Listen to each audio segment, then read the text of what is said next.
So hello guys, आगे के lecture में हमने सीडेटिव हिप्नोटिक्स में देखा सीडेटिव्स इंडक्शन नहीं करते स्लीप का, वो उसी सब्जेक्ट को काम करते हैं। देन हिप्नोटिक्स इंडक्शन करते हैं स्लीप का एज वेल एज मेंटेनेंस भी करते हैं स्लीप का। फिर बारबिट्यूरेट्स देखा, फिर बारबिट्यूरेट्स को बेंजोडाइजेपाइंस से क्यों रिप्लेस कर दिया, फिर बेंजोडाइजेपाइंस का थोड़ा डीप में देखा। अब देन आते हैं फार्माकोकाइनेटिक्स ऑफ बेंजोडाइजेपाइंस। फार्माकोकाइनेटिक्स मतलब ADME, absorption, distribution, metabolism and excretion of benzodiazepines. तो बेंजोडाइजेपाइंस की प्लाज्मा प्रोटीन बाइंडिंग ये वेरीज करती है। अलग अलग ड्रग्स बेंजोडाइजेपाइन की, जैसे फ्लोराजेपाम, नाइट्राजेपाम, डायजेपाम, ऑक्साजेपाम, ये सब, तो उसमें फ्लोराजेपाम है उसकी 10% प्लाज्मा प्रोटीन बाइंडिंग है, और एज वेल एज डायजेपाम की 99% है। तो ये वेरी करता है plasma protein binding, depend on the drug, कौन सी ड्रग है उसके ऊपर डिपेंड करेगा, उस ड्रग की लिपोफिलिसिटी क्या है उसके ऊपर डिपेंड करेगा, ठीक है। Then widely distributed in the body, body में बहुत ही ज़्यादा डिस्ट्रीब्यूटेड होते हैं, वाइडली डिस्ट्रीब्यूटेड होते हैं। Then metabolized by CYP3A4 and CYP2C19 family of enzyme, metabolized by CYP3A4 and CYP2C19 family of enzymes in liver। किस रिएक्शन के थ्रू? तो डीअल्काइलेशन एंड हाइड्रोक्साइलेशन रिएक्शंस के through. Excreted in urine, excretion किसके through होता है? Urine के थ्रू। और क्या करते हैं, जैसे बारबिट्यूरेट करते थे वैसे ही ये भी प्लेसेंटा क्रॉस करते हैं and secreted in the milk, ठीक है। हो गया। तो प्लाज्मा प्रोटीन बाइंडिंग वेरी करेगा, जिसमें फ्लोराजेपाम की 10% है, डायजेपाम की 99% है। फिर widely distributed in the body, फिर metabolised by CYP3A4 and CYP2C19 family of enzyme in liver by which reactions? Dealkylation and hydroxylation reaction, ठीक है। एक्सक्रीटेड इन यूरिन एंड क्या कर दे? Crosses placental barrier and secreted in the milk, ठीक है। अभी particular drugs देखेंगे हम। अब हमने प्लाज्मा प्रोटीन बाइंडिंग ये सब देख लिया, मेटाबॉलिज्म का था ये सब देख लिया, फार्माकोकाइनेटिक्स देख लिया, ठीक है। अब आते हैं पर्टिकुलर ड्रग्स पे। तो पर्टिकुलर ड्रग्स में पहली ड्रग है फ्लोराजेपाम। तो फ्लोराजेपाम क्या है? एक प्रो ड्रग है। Flurazepam is a prodrug suitable for patients who have frequent nocturnal awakening। वही हमने देखा था ना बारबिट्यूरेट्स बेंजोडाइजेपाइन में, वो क्या करते हैं? इंटरमिटेंट नॉक्टर्नल ये सब अवेकनिंग डिक्रीज करते हैं। अवेकनिंग मतलब सोए हो पर बीच बीच में जग जाते हो, 1 बजे, 2 बजे, 5 बजे, 4 बजे, ऐसे ऐसे फिर कभी कभी जग जाते हो, उसको बोलते हैं नॉक्टर्नल अवेकनिंग। तो ऐसे पेशेंट्स के लिए ये सूटेबल ड्रग है फ्लोराजेपाम, ठीक है। Then not suitable for elders, elders के लिए सूटेबल नहीं है due to next day sedation, ataxia, mental confusion. अभी एल्डर्स के लिए सूटेबल नहीं है। क्यों सूटेबल नहीं है? क्योंकि जैसे ही फ्लोराजेपाम लोगे उसके नेक्स्ट डे ही एल्डर्स को सीडेशन हो जाएगा। सीडेशन मतलब कामनेस आ जाएगी, ठीक है। फिर एटैक्सिया, एटैक्सिया मतलब loss of voluntary movement, muscle coordination नहीं होगा, हाथ मूवमेंट कर रहा है हमें ऊपर नीचे तो वो प्रॉपरली मूव नहीं कर पाएंगे, वो एटैक्सिया हुआ। और मेंटल कन्फ्यूजन, डिसीजन कुछ ले नहीं पाएंगे, क्या करना है कैसे करना है, कुछ ऐसे डिसीजन ले नहीं पाएंगे, कन्फ्यूजन होगा, ठीक है। फ्लोराजेपाम, तो flurazepam is a prodrug suitable for patients who have frequent nocturnal awakening. Frequent nocturnal awakening वाले पेशेंट्स के लिए सूटेबल है। एल्डर्स के लिए सूटेबल नहीं है, क्योंकि जैसे ही फ्लोराजेपाम लोगे नींद से अगले दिन उठोगे वैसे ही आपको अगले दिन सीडेशन होगा, एटैक्सिया होगा, मेंटल कन्फ्यूजन होगा। अभी हमने फ्लोराजेपाम के बारे में देखा। अब नेक्स्ट ड्रग है डायजेपाम। तो डायजेपाम ऐसी ड्रग है all purpose benzodiazepine. All purpose benzodiazepine मतलब क्या हुआ? बेंजोडाइजेपाइन की कितनी एक्शन थी? एक तो हिप्नोटिक्स, जो उसकी मेजर एक्शन तो नहीं है पर हिप्नोटिक, फिर एंटी कन्वर्जेंट, फिर स्केलेटल मसल रिलैक्सेंट, ये सब एक्शन, सब ये सारी एक्शन देगा डायजेपाम ऑल, इसलिए इसको बोलते हैं ऑल पर्पस बेंजोडाइजेपाइन। फिर due to rapid oral absorption, इसका ओरल एब्जॉर्प्शन रैपिड है जिसकी वजह से ये use for sleep onset difficulty. Sleep onset difficulty मतलब जिसको जल्दी नींद नहीं आती, नींद के लिए एक डेढ़ घंटा आंख बंद करके अंधेरे वाले रूम में लेटे रहना पड़ता है तब जाके नींद आती है, वैसे लोगों को स्लीप ऑनसेट डिफिकल्टी वाले लोगों के लिए ये यूज़ हो सकती है। और स्लीप मेंटेनेंस के लिए यूज़ हो सकती है। क्या? रैपिड ओरल एब्जॉर्प्शन है जिसकी वजह से जिसको जल्दी नींद नहीं आती, एक डेढ़ घंटे बाद नींद आती है, उनके लिए और स्लीप मेंटेनेंस के लिए डायजेपाम यूज़ कर सकते हैं। ठीक है। Then generates active metabolites. Active metabolites generate करता है। कौन कौन से एक्टिव मेटाबोलाइट्स? तो desmethyl diazepam and oxazepam, दो active metabolites, dish methyl diazepam and oxazepam. ठीक है। फिर likely to cause rebound insomnia. Insomnia क्या है? इंसोम्निया का मतलब नींद ना आना। इंसोम्निया का मतलब नींद ना आना।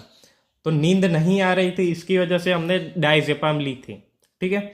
अब जैसे ही उसका विड्रॉल करोगे तो रीबाउंड इंसोम्निया मतलब फिर से नींद ना आना अकर होगा, उसको बोलेंगे रीबाउंड इंसोम्निया बोलेंगे। ठीक है। तो diazepam is all purpose benzodiazepine, सारे पर्पस के लिए यूज होती है। Anti convergent, skeletal muscle relaxant, hypnotic, सबके लिए यूज होती है। फिर उसका ओरल एब्जॉर्प्शन रैपिड है जिसकी वजह से स्लीप ऑनसेट डिफिकल्टी वाली पेशेंट में और स्लीप मेंटेनेंस में यूज हो सकती है। फिर जनरेट करती है एक्टिव मेटाबोलाइट्स। कौन से एक्टिव मेटाबोलाइट्स? तो des methyl diazepam and oxazepam. ठीक है। Likely to cause rebound insomnia upon discontinuation. Upon discontinuation rebound insomnia कर सकती है। ठीक है। अभी थर्ड ड्रग पे आते हैं, नाइट्रोजेपाम। अभी nitrazepam dose to dose equipotent as diazepam, मतलब 0.5 mg डायजेपाम का डोज है तो 0.5 mg नाइट्रोजेपाम का डोज होगा। तो दोनों की पोटेंसी मतलब कितनी जल्दी एक्शन देते हैं, दोनों की एक्शन सेम होगी। 0.5 mg डायजेपाम और 0.5 mg नाइट्रोजेपाम, दोनों एक ही टाइम पे पोटेंशिएशन एक्शन देंगे। ठीक है। इसलिए इक्विपोटेंट लिखा है, dose to dose equipotent as diazepam. ठीक है। फिर good for patients with frequent nocturnal awakening. पहले हमने किस में ये देखा था? फ्लोराजेपाम में, और फिर से हम किस में देख रहे हैं? नाइट्रोजेपाम में। Good for patients with frequent nocturnal awakening, मैंने पहले ही समझा दिया नॉक्टर्नल अवेकनिंग क्या है। ठीक है। देन हमने आगे थर्ड ड्रग कौन सी देखी? नाइट्रोजेपाम। अब देखते हैं lorazepam, fourth drug lorazepam. Prominent sedative and anxiolytic effect. Sedative and anxiolytic, anxiolytic मतलब एंटी एंग्जाइटी मतलब एंग्जाइटी रिड्यूस करेगा, तो सीडेटिव एक्शन भी है और एंग्जाइटी रिड्यूस करने वाली भी एक्शन है। फिर नॉट एक्टिव मेटाबोलाइट, कोई भी एक्टिव मेटाबोलाइट जनरेट नहीं करता। Lorazepam does not produce any active metabolite. Then drowsiness not a problem. Drowsiness मतलब जो तुम्हें नॉर्मल स्लीप आती है ड्यूरिंग द डे, वैसी स्लीप से ज़्यादा स्लीपी फील करना, मतलब जैसे हमने दाल चावल खाते हैं फिर क्या ही आहा खतरनाक स्लीप फील होती है, वैसी नॉर्मल स्लीप से भी ज़्यादा स्लीपी फील करना, सो के उठो फिर भी स्लीपी फील करना, उसको ड्राउजीनेस बोलते हैं। Drowsiness is not a problem for lorazepam. ठीक है। Then fifth drug alprazolam and potent intermediate duration of action. Potent है मतलब जल्दी एक्शन देगा, एंड इंटरमीडिएट ड्यूरेशन एक्शन है मतलब ड्यूरेशन ऑफ एक्शन इंटरमीडिएट है। फिर प्राइमरीली इंडिकेटेड फॉर एंग्जाइटी वाले पेशेंट के लिए इंडिकेट करता है। किसको? अल्प्राजोलम को। Alprazolam is a potent intermediate duration of action benzodiazepine drug, और प्राइमरीली किसके लिए इंडिकेट करते हैं? एंग्जाइटी के लिए। ठीक है। अभी इसका भी ओरल एब्जॉर्प्शन रैपिड है। ओरल एब्जॉर्प्शन रैपिड हमने किसमें देखा था? डायजेपाम में। अब ये किसमें आया? अल्प्राजोलम में। ठीक है। तो अल्प्राजोलम का ओरल एब्जॉर्प्शन रैपिड है, used as night time hypnotic, जिसकी वजह से वो नाइट टाइम हिप्नोटिक के जैसे यूज करते हैं। ठीक है। फिर ये एक्टिव मेटाबोलाइट जनरेट करता है। ठीक है। जनरेट्स एक्टिव मेटाबोलाइट, और वो एक्टिव मेटाबोलाइट की ड्यूरेशन ऑफ एक्शन शॉर्ट होगी। ठीक है। फिर few residual effect on the next day. Residual effect on the next day मतलब ऐसी ड्राउजीनेस ये सब रेजिडुअल इफेक्ट बोलते हैं। तो few residual effects on the next day, ठीक है। विड्रॉल फिनोमिना देखने मिलेगा, इसमें विड्रॉल फिनोमिना देखने मिलेगा, ठीक है। तो हमने अल्प्राजोलम ने क्या देखा, is a potent intermediate duration of action benzodiazepine drug primarily indicated for anxiety patient. Oral absorption उसका रैपिड है, जिसकी वजह से वो नाइट टाइम हिप्नोटिक जैसे यूज करते हैं। फिर जनरेट करेगा एक्टिव मेटाबोलाइट। फिर few residual effects on the next day, जैसे ही सो के उठोगे उसके अगले दिन आपको रेजिडुअल इफेक्ट देखने मिलेगी, फिर स्लीपी फील होगा, फिर विड्रॉल फिनोमिना देखने मिलेगा। सो गाइस, आगे के लेक्चर में हमने 5th ड्रग देखी अल्प्राजोलम। अब हम 6th ड्रग ट्राइजोलम पे आ गए। ट्राइजोलम, तो ट्राइजोलम की पीक इफेक्ट देखने मिलती है हमें लेस देन 1 आवर्स में पीक इफेक्ट देखने मिल जाएगी। मतलब पीक इफेक्ट कब देखने को मिलेगी, जब उसका क्या प्लाज्मा कंसंट्रेशन मैक्स होगा। तो प्लाज्मा कंसंट्रेशन कब मैक्स हो जाएगा, लेस देन 1 आवर्स में प्लाज्मा कंसंट्रेशन मैक्स हो जाएगा, जिसकी वजह से हमें पीक इफेक्ट देखने को मिलेगी लेस देन 1 आवर्स में, ठीक है। Good for induction of sleep, induction of sleep के लिए गुड है, पर मेंटेनेंस ऑफ स्लीप नहीं करेगा। इंडक्शन ऑफ स्लीप कर सकता है पर मेंटेनेंस ऑफ स्लीप नहीं करेगा, ठीक है। फिर पेशेंट में wake up early and feel anxious, मतलब ये ड्रग लेने के बाद आप जल्दी उठ जाओगे, ऐसा नहीं कि बहुत लंबी नींद लोगे और फिर अच्छा फील करोगे, नहीं। अगर आप ट्राइजोलम ले रहे हो तो आप जल्दी उठ जाओगे और आपको एंग्जियस फील होगा, एंग्जाइटी फील होगा। रीबाउंड इंसोम्निया अपॉन डिसकंटिन्यूएशन, अगर आप ड्रग का डिसकंटिन्यूएशन करोगे तो आपको रीबाउंड इंसोम्निया देखने को मिलेगा। रीबाउंड इंसोम्निया मतलब आपको नींद नहीं आएगी, जैसे ड्रग लेने के पहले होता था नींद नहीं आना, वैसे ही ड्रग डिसकंटिन्यू करने के बाद फील होगा, इंसोम्निया फील होगा, नींद नहीं आएगी, ठीक है। फिर हायर डोजिस, अगर आप हायर डोजिस लोगे तो higher doses can alter sleep architecture. Sleep architecture मतलब स्लीप साइकिल है, उसका प्रॉपर आर्किटेक्चर है, मतलब इतने टाइम में स्टेज 1, इतने टाइम में स्टेज 2 स्लीप, इतने टाइम ड्यूरेशन तक स्टेज 3 स्लीप, इतने टाइम ड्यूरेशन तक स्टेज 4 स्लीप, ये एक पूरा स्लीप आर्किटेक्चर है। तो higher doses can alter sleep architecture, ठीक है। प्रोड्यूसिस एंटेरोग्रेड एमनेसिया, अभी ये क्या है साला एंटेरोग्रेड एमनेसिया। एंटेरोग्रेड एमनेसिया, पहले एमनेसिया समझो। एमनेसिया मतलब लॉस ऑफ मेमोरी, और एंटेरोग्रेड एमनेसिया मतलब पास्ट जो मेमोरी होगी ना वो आप लॉस कर दो, पास्ट मेमोरी आपको याद रहेगी पर करंट न्यू मेमोरीज आप नहीं बना पाओगे। मतलब करंट जो आपने जो चीज़ें की वो आपको याद नहीं रहेगी, पर पास्ट में जो चीज़ें हुई है, जो प्रॉब्लम्स हुई है, जो इवेंट्स अकर हुई है वो आपको याद रहेगी, पर न्यू मेमोरीज आप नहीं बना पाओगे, उसको बोलते हैं anterograde amnesia. And anxiety on following day produces anterograde amnesia, मतलब loss of memory and anxiety on following day, ठीक है।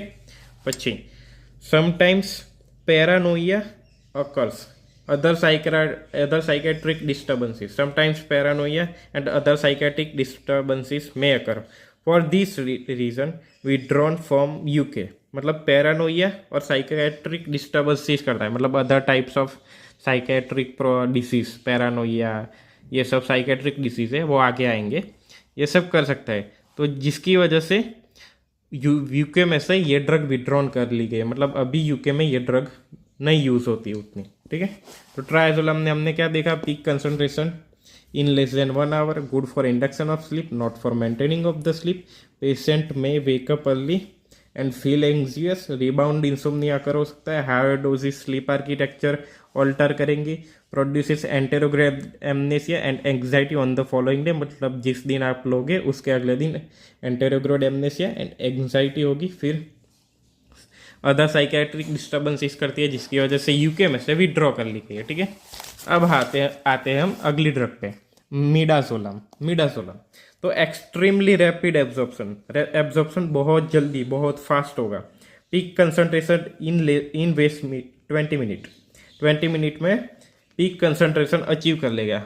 हमने देखा था ट्राइजोलम में लेस देन 1 आवर में पीक कंसंट्रेशन अचीव कर रहा था, पर midazolam in 20 minutes peak concentration achieve करेगा इन 20 मिनट्स, ठीक है। इन एल्डरली में करेगा एटैक्सिया एंड ब्लैकआउट्स। एटैक्सिया मतलब लैक ऑफ वॉल्यूंटरी मूवमेंट्स, या फिर ये बोल लो मसल कोऑर्डिनेशन वीक हो जाएगा, मतलब प्रॉपर वॉल्यूंटरी मूवमेंट नहीं कर पाओगे। आपको हाथ हाथ आपको ऊपर नीचे करना है, वो नहीं कर पाओगे, पैर ठीक से नहीं रख पाओगे, ये सब वॉल्यूंटरी मूवमेंट आपकी लैक हो जाएगी। फिर ब्लैकआउट्स मतलब ट्रांजिएंट लॉस ऑफ कॉन्शियसनेस। जब हमें ऑपरेशन करना होता है तो वह पेशेंट को अनकॉन्शियस करते हैं ताकि उसे कोई मतलब फील ना हो, स्टिमुलाई फील ना हो। इसमें लॉस ऑफ कॉन्शियसनेस मतलब वही अनकॉन्शियसनेस करते हैं फॉर सम टाइम, ट्रांजिएंट मतलब उसके बाद कॉन्शियसनेस वापस रीगेन हो जाएगी, ठीक है। इन एल्डरली क्या करता है, एटैक्सिया एंड ब्लैकआउट्स, ठीक है। अब्यूस लायबिलिटी है मिडाजोलम की, अब्यूस लायबिलिटी है, ये याद रखना, मिडाजोलम की अब्यूस लायबिलिटी है, ठीक है। इन elderly ataxia and blackouts, peak concentration in 20 minutes, extremely rapid absorption, अब्यूस।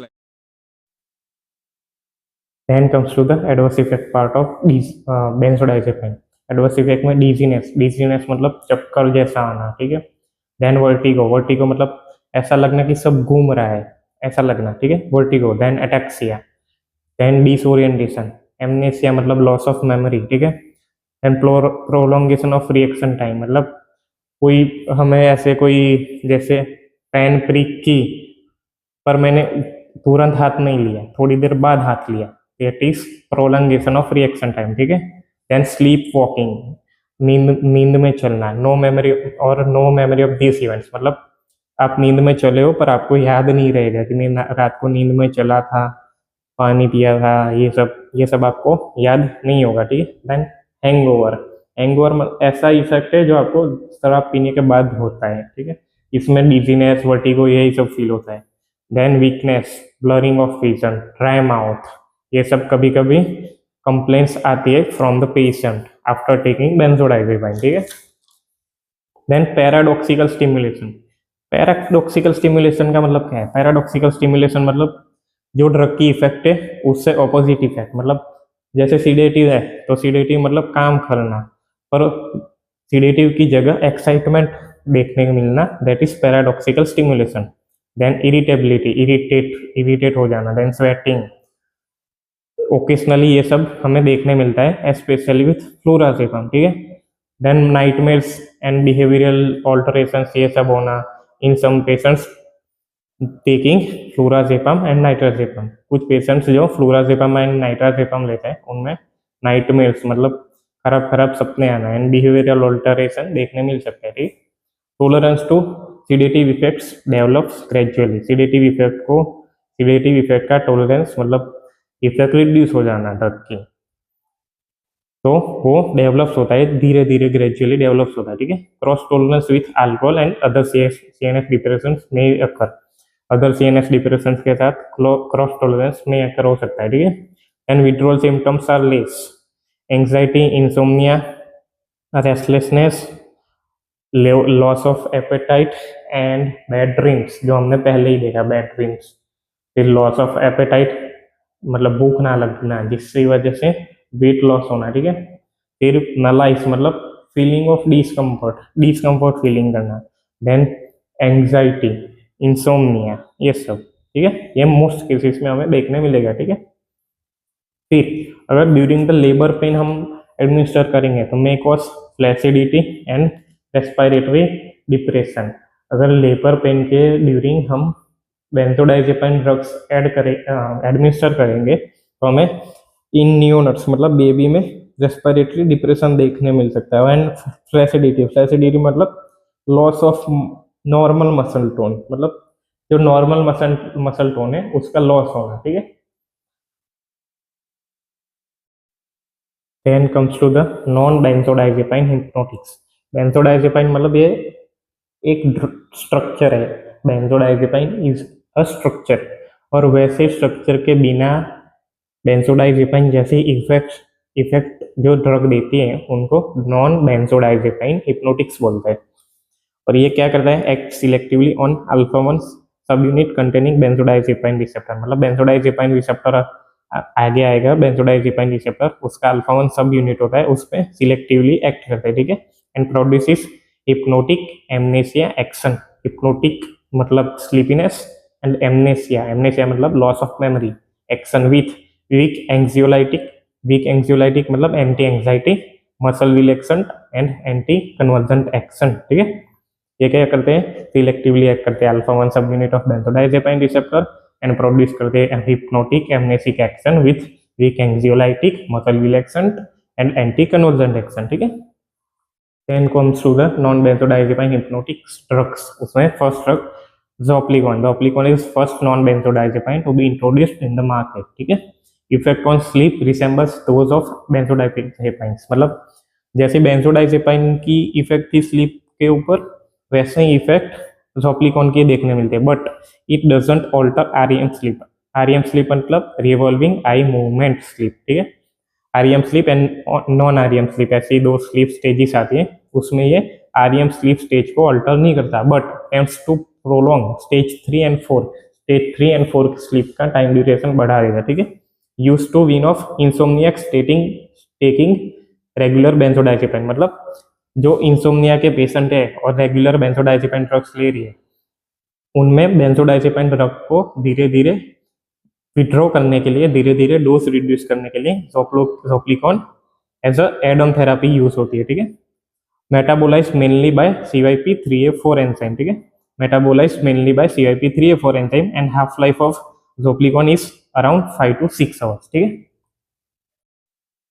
Then dose reduction is needed in elderly, मतलब जो बड़े बुजुर्ग लोग हैं उनमें डोज रिडक्शन नीड करना जरूरी होता है, ठीक है। देन हिपेटिक इंटेरमेंट, मतलब हिपेटिक प्रॉब्लम, लीवर में कोई प्रॉब्लम हो तब डोज रिडक्शन जरूरी है, ठीक है। Indicated for short term treatment of insomnia, मतलब short term treatment of insomnia के लिए इंडिकेटेड है, शॉर्ट टर्म मतलब लेस देन 2 weeks, ठीक है। Side effects of Zoplicon, metallic और बीटर टेस्ट, ठीक है। मेटालिक और बीटर आफ्टर टेस्ट, मतलब ड्रग लेने के बाद मेटालिक और बीटर टेस्ट फील होना, ठीक है। Impaired judgement and alertness, judgement impairment हो जाना, मतलब जजमेंट मतलब कितनी स्पीड से जाऊंगा तो ओवरटेक कर पाऊंगा, ये जजमेंट है, इसको इम्पेयर कर दिया मेरा, ठीक है। एंड साइकोलॉजिकल डिस्टर्बेंसेस आना, dry mouth. Then comes to the second drug Zoplicon, it is as enhancer of Zoplicon, ठीक है।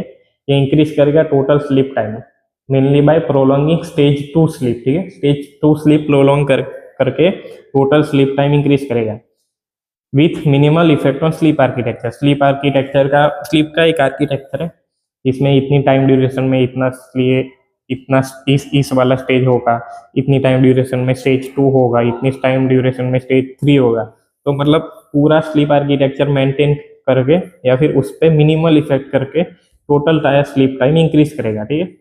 Treatment of short term as well as chronic insomnia, मतलब short term as well as long term treatment of insomnia के लिए Zoplicon दिया जाता है। Then comes to the fourth drug of the day, that is Zolpidem. Zolpidem, it has pronounced hypnotic effect, ठीक है। Sleep latency मतलब जब आप सोने जाते हो बेड पे तो डायरेक्ट बेड पे लेटने से नींद नहीं आती, थोड़ी देर बाद आती है, तो जो टाइम ड्यूरेशन है सोने के लिए आफ्टर बेड पे जाने के बाद उसको बोलते हैं sleep latency. Sleep latency is shorten, ठीक है। स्लीप ड्यूरेशन, स्लीप का टाइम प्रोलॉन्ग हो जाएगा इन इंसोमनियाक्स मतलब जो जिनको नींद नहीं आती, ऐसे पेशेंट में स्लीप ड्यूरेशन बढ़ा देगा, ठीक है। इसमें anti convergent muscle relaxation and anti anxiety effect less evident है, मतलब उतनी देखने नहीं मिली है, ठीक है। Lack of effect on slow wave sleep मतलब नॉन REM स्लीप स्टेज को also called as slow wave sleep, तो lack of effect NREM stage पर इफेक्ट कम देखने नहीं मिलती है, ठीक है। फिर minimal residual day time sedation, मतलब डे टाइम पे सिडेशन कम देखने मिलेगा, ठीक है। फिर रीबाउंड इंसोमनिया नहीं करता, रीबाउंड इंसोमनिया मतलब after the treatment of Zolpidem आपको फिर से इंसोमनिया अकर नहीं होगा, नींद नहीं आना अकर नहीं होगा, ठीक है। Completely metabolized in liver, Zolpidem is completely metabolized in liver. The half life of Zolpidem is 2 hours, indicated for short term sleep onset insomnia. Short term sleep onset insomnia मतलब जिनको जल्दी नींद नहीं आती उनके लिए ये इंडिकेटेड है, ठीक है। इंटरमिटेंट अवेकनिंग रिड्यूस करता है, ठीक है। जिनको जो सोते हैं पर रात को थोड़ी थोड़ी देर बाद उठ जाते हैं उनके लिए ये इंडिकेटेड है, ठीक है। Then zaleplon, zaleplon it is shortest acting non benzodiazepine, shortest acting non benzodiazepine है, ठीक है। It is rapidly absorbed and इसकी बायोबिलिटी 30% है। बायोबिलिटी 30% है मतलब large amount of zaleplon is undergoes first pass metabolism. 70% of drug first pass metabolism में हम waste हो जाती है और 30% ब्लड का सर्कुलेशन सिस्टमिक सर्कुलेशन में पहुंचती है, ठीक है। Half life of zaleplon is 1 hour, देखो कितनी शॉर्टेस्ट एक्टिंग है, ठीक है। Then not prolong the sleep duration, मतलब स्लीप ड्यूरेशन प्रोलॉन्ग नहीं करेगा, ठीक है। तो आज के लिए इतना ही, बाकी का हम आगे देखेंगे। तब तक के लिए bye bye, take care, good night, जय सिया राम, जय माता जी।